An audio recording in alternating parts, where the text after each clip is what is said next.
on to the second movie, which is Zindagi Na Milegi Dobara, ZNMD. So 1-star rating. Pathetic movie, pathetic acting. No explanation.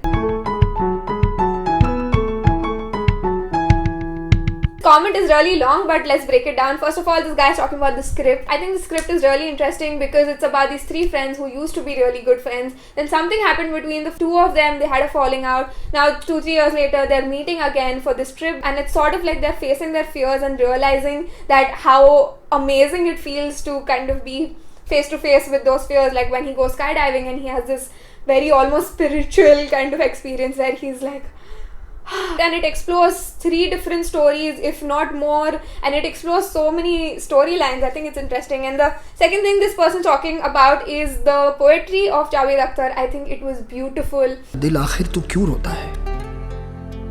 दुनिया में यूं ही होता है. ये जो गहरे सन्नाटे हैं, वक्त ने सबको ही बांटे हैं. I think when I was younger and maybe the first few rounds that I watched the movie, I did not realize how good the poetry was. Still, I watched it recently, and sort of I think it also depends on the age that you're in, because you are looking at things a certain way and you can connect to it in a certain way. And when I heard the poetry and finally understood it, I thought it was so beautiful. Like something that I didn't appreciate when I watched it for the first time.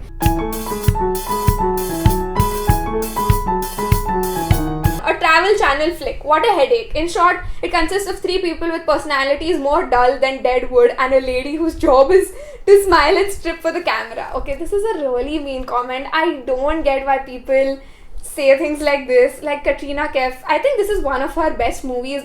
This is one of the best movies that she's acted in. It really depends on the kind of director you have and what that director can get out of you. And I think Zoya Akhtar has done a great job with Katrina Kaif. And this character also suited her because it's supposed to be like a foreigner and her accent is also justified in that. I think it's really not fair when people just say like things like that to women. Again, I think the 3 of them also had a lot of personality. Hrithik Roshan's was this guy who was so into making money and he was so closed off, and Farhan Akhtar was this outside, he was this guy who was fun and all, where inside he had the turmoil. Like he had the brightest smile, but inside he had like the most pain. And then Abhay Deol was just this guy who looked very sorted, and still he was in this turmoil because he didn't want to get married to this girl. The director apparently thought building a cheap National Geographic style tour of Spain with above mentioned cast stuffed with terrible manufactured drama and conflict will sell. Well, it did sell because it's one of the most popular movies. And dude, Spain is so amazing. I love Europe. It has so much character on its own. Also amazing to combine those 2 things, right? But you're seeing these stories in these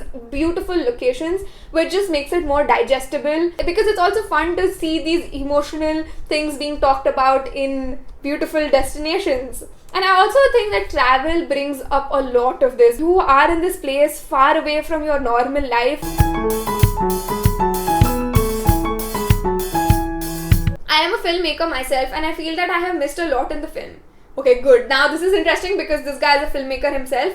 Hopefully he's going to have some good insights for us. First, the character connection could not be made, and I didn't feel a zilch when Imran meets his father. No emotions for me. That story was completely ignored and was only used to bring closure to the film. Dude, like obviously not, because you're exploring so many characters, man. It's not like it's not his movie. It is going to come up in parts. First 15 minutes gives me hangover from Hangover.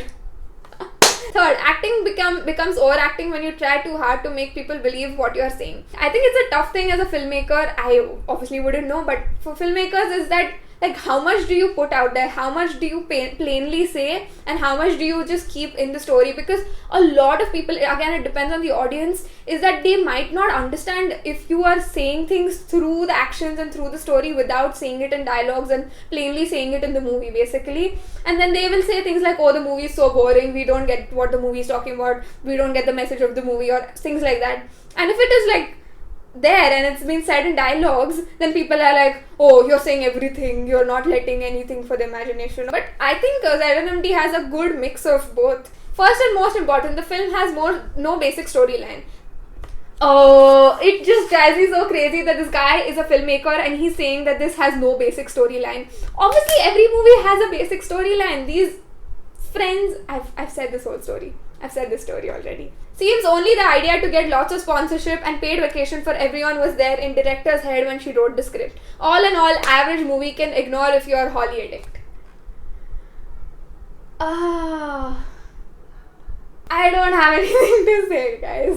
So that was the video. I hope you guys enjoyed coming along with me reading these negative reviews. If you like the video, make sure to give it a thumbs up, subscribe to my channel, check out my other videos of reading negative reviews. You will have a lot of fun.